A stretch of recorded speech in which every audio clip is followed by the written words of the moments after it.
Set up automated local backups on your FSX for ONTAP file system by using BlueXP Workload Factory to create NetApp Snapshots. NetApp Snapshots provide you with a read-only point-in-time image of your volume that can be used as a local backup. When a snapshot is created, it uses pointers to the volume's active data, so no data is copied. Therefore, snapshot creation is instantaneous and does not initially take up space.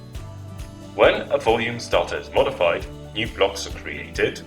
The original blocks are retained if a snapshot points to them. Only now does the snapshot consume capacity.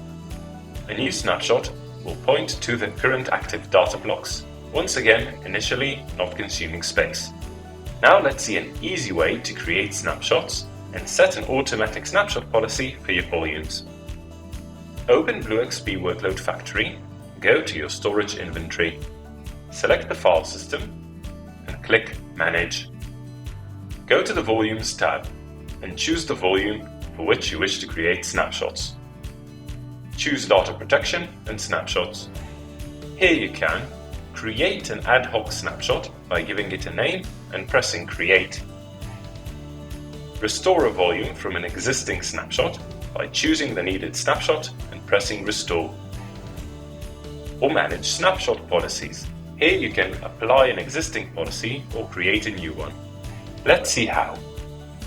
We'll give the new policy a name and description. Choose a schedule and how many snapshots we wish to retain and click Apply. That's it. We have successfully created a snapshot policy for our volume and can apply it later to other volumes. Use Workload Factory to easily create automated local backups for your FSX for ONTAP volumes.